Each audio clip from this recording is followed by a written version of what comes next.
The Galactic Council had been very clear about Sector 7 Theta. Very clear, don't go there. Don't even think about going there. And for the love of the eternal spiral, don't assume you're clever enough to be the exception. But here's the thing about warnings. They only work if people actually listen to them. Commander Thrix'ka of the Valorian Empire stood on the bridge of the warship Crimson Dominion, all four of his eyes fixed on the swirling boundary markers that designated the edge of what the Council so ominously called the quarantine zone. Behind him, his crew of 200 seasoned warriors waited in disciplined silence, their combat suits gleaming under the ship's pale lighting. These weren't rookies. These were soldiers who'd conquered 17 systems, subjugated countless species, and never, not once, encountered a problem they couldn't solve with superior firepower. Thrix'ka's second-in-command, a wiry female named Siltara, approached with her datapad extended. "Sir, I must remind you that Council regulations explicitly forbid—" "I know what the regulations say," Thrix'ka interrupted, waving a clawed hand dismissively. "I also know that regulations are written by committees of cowards who've never left their climate-controlled habitats. We've been tracking the human vessels for 3 cycles now. 3. They enter our territory, they steal our resources, and they vanish back into this restricted zone before we can retaliate." "Well, not anymore." Siltara's mandibles clicked nervously. "Commander, 17 expeditions have entered human space in the last 2 centuries. 17. Not a single ship returned. Not a distress call.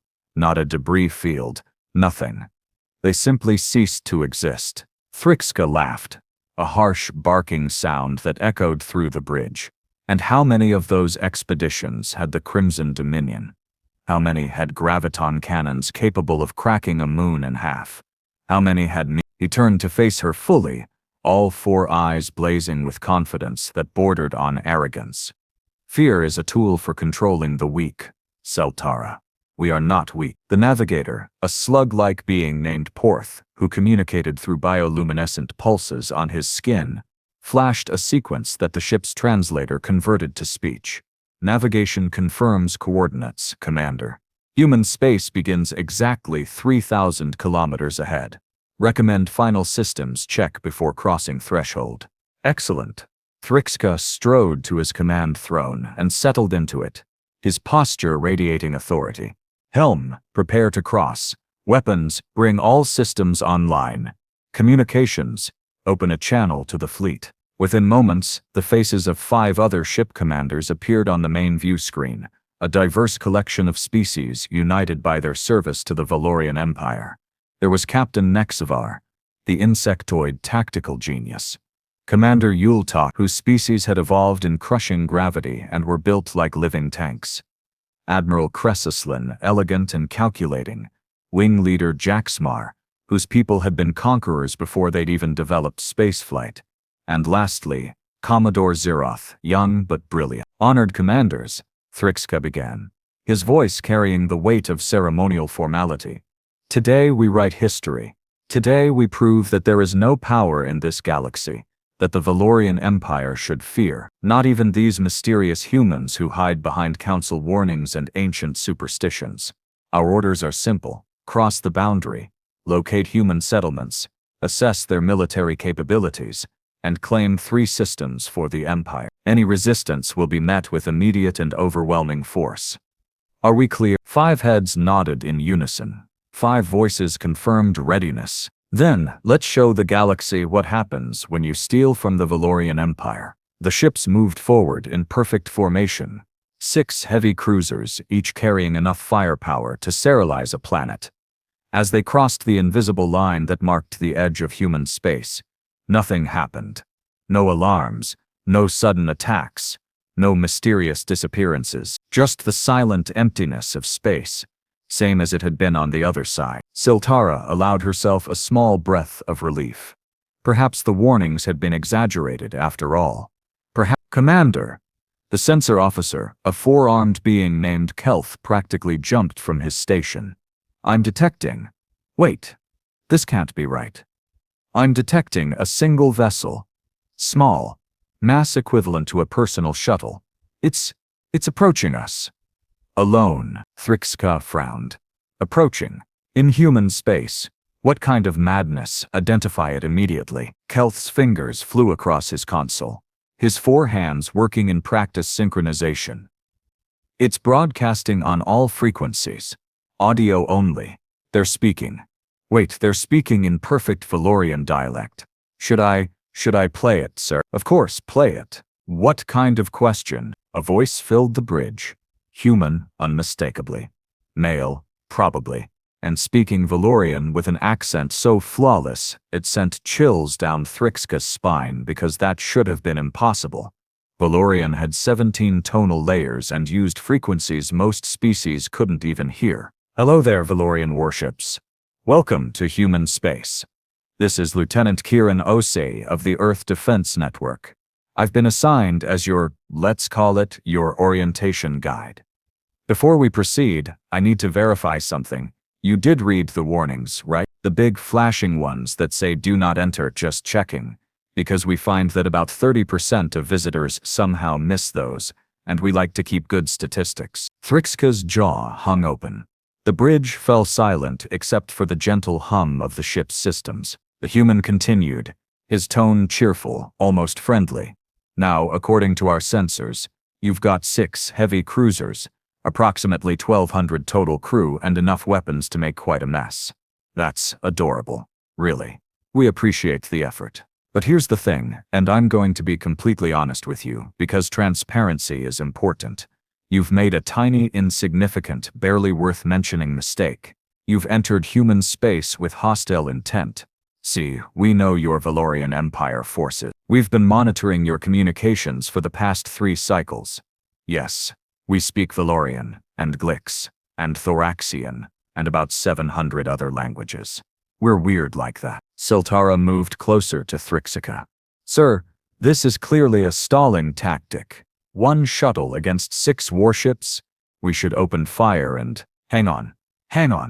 The human's voice interrupted, as if he could hear their private conversation, which was impossible, because Valorian comm systems were encrypted with quantum-level security. Before anyone does anything aggressive, let me paint you a picture. Right now, you're thinking, it's 1 tiny shuttle, we have 6 warships. The math is easy. And you're right. The math is very easy. But here's what you're missing. I'm not trying to fight you. I'm trying to save you, because in approximately 43 seconds, you're going to enter weapons range of defensive platform Sigma-7, and Sigma-7 doesn't do warnings. Thrix'ka roared, his patience evaporating. And enough of this. Fire on that shuttle. Wipe it. The weapons officer hesitated. Sir, the shuttle is moving. It's, by the eternal spiral. I've never seen acceleration like that. It went from stationary to 0.8 light speed in under 2 seconds. It's circling us. How is it circling us? Our shields should be cooking it with radiation alone, then divert more power to weapons. Every screen on the bridge suddenly changed. The human's face appeared, young, dark-skinned, with close-cropped hair and eyes that held something unsettling. Not fear, not anger. Something worse, pity mixed with amusement. Commander Thrix'ka, Kieran said, pronouncing the name perfectly. I can see your weapons charging. That's disappointing, but not surprising.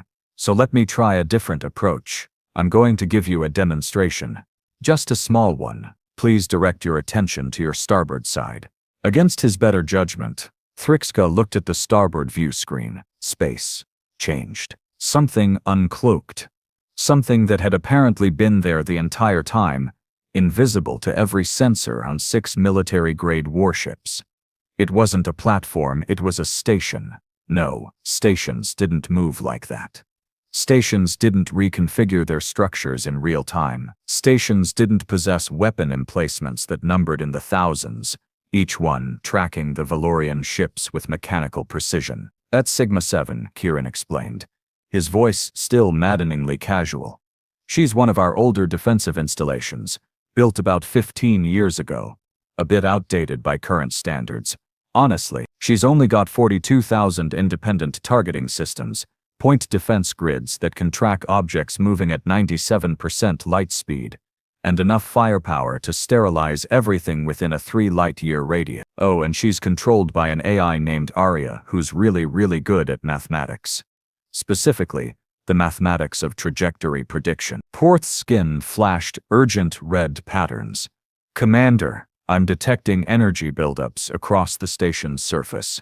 Thousands of them. If even 10% of those fire— They won't fire, Kieran interrupted again. How was he intercepting their internal communications? Not unless you do something stupid. See, humans have this weird quirk. We really don't like killing people if we can avoid it. Makes us feel bad. Ruins our whole day. So, here's what's going to happen instead. You're going to turn your lovely warships around. You're going to exit human space, and you're going to file a very detailed report with the Galactic Council about how you attempted to violate the quarantine zone and learned why it exists. Thrix'ka's pride warred with his survival instinct. His training screamed at him to attack, to show strength, to never back down from a challenge. But every sensor reading, every tactical analysis, every calculation his crew made, painted the same picture. They were insects that had wandered into a containment field designed to hold gods. Admiral Cresselin's voice crackled over the fleet channel. Thrix'ka, my tactical computers are saying that station could destroy all 6 of our ships in under 12 seconds. 12 seconds? That's not possible. Nothing can calculate targeting solutions that fast for 6 independently moving targets in a 3-dimensional space while accounting for— It's possible if you're human, Kieran said, somehow appearing on their fleet channel too. Look, I get it. You're all thinking this is a bluff.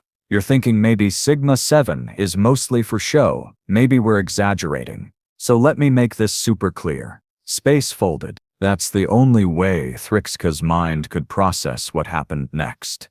Space itself seemed to bend, twist, and reconfigure as 7 more platforms uncloaked in a perfect sphere around the Valorian fleet. Not 7 stations like Sigma 7, 7 things that made Sigma 7 look like a child's toy. Each one was the size of a small moon, their surfaces covered in geometric patterns that hurt to look at directly, as if they existed in more dimensions than Thrix'ka's eyes were designed to perceive. Energy signatures poured off them in waves so intense that his ship's sensors simply shut down rather than try to process the impossible readings. Those are our Titan-class defensive platforms, Kieran continued, his voice still carrying that infuriating calm. We don't usually show them off because, honestly, they scare people.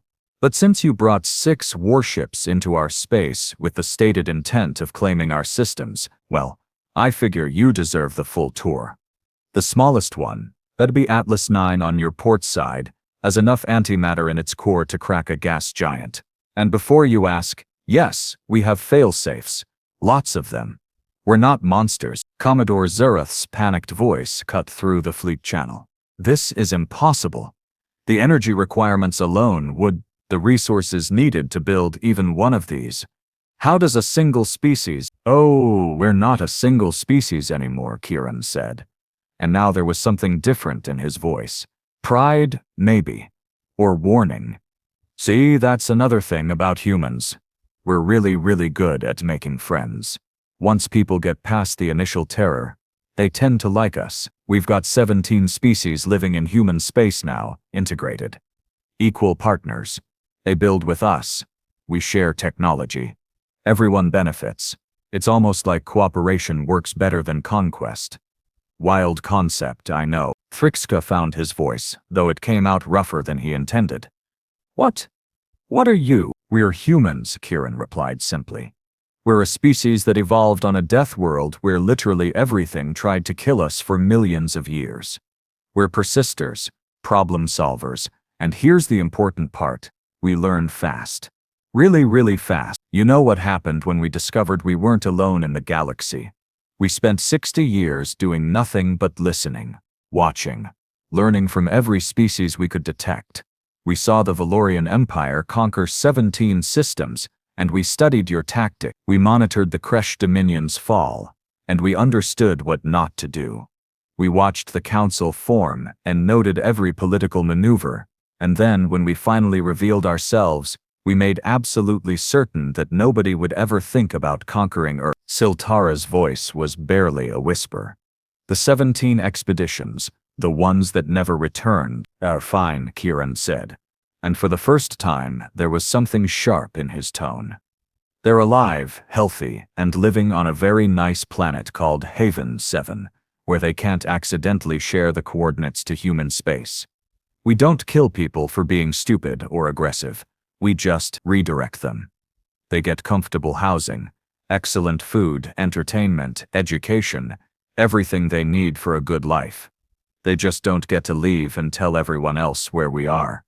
See, the quarantine zone isn't to protect you from us, it's to protect us from having to constantly defend ourselves against species who think military might equals survival fitness. Wing Leader Jaxmar's tactical display showed something that made his blood run cold. Commander Thrix'ka. I'm detecting ships, thousands of ships. They're uncloaking throughout the system, fleet-class vessels, carrier groups. They were here the entire time. We never saw them. Not one. Of course you didn't, Kieran said, almost apologetically. Our stealth technology is about 4 generations ahead of Galactic Council standard. We can hide entire fleets in plain sight. We can park a dreadnought next to your sun and you'd never know it was there. It's not bragging if it's just facts, right? Thrix'ka felt something he hadn't experienced in decades. Genuine, bone-deep fear. If you have all this power, why hide? Why stay in the quarantine zone? You could dominate the galaxy. Kieran actually laughed, and it wasn't mocking. It was the laugh of someone who'd heard the same question 1,000 times and still found it genuinely funny. Dominate the galaxy? Commander, do you have any idea how much work that is? The paperwork alone would be nightmarish. No, seriously. Think about it.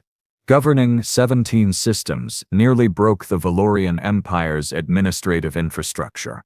We've run the numbers. To properly govern a galaxy, you'd need bureaucracy on a scale that would make the job utterly miserable. Why would we want that? Then what do you want? Thrix'ka demanded. To be left alone, Kieran said simply. To live in peace, advance our science, create art, raise families, and enjoy the absolutely ridiculous variety of experiences that a few hundred terraformed worlds can provide. We want to trade with species who respect boundaries, share knowledge with those who approach in friendship, and otherwise mind our own business. The quarantine zone isn't a threat, it's an invitation. It says, leave us alone, we'll leave you alone. Everyone wins. Captain Nexvar's chittering voice joined the channel. But you steal our resources. Your ships enter Valorian territory. Correction, Kieran interrupted. We trade for resources in neutral space using automated merchant vessels.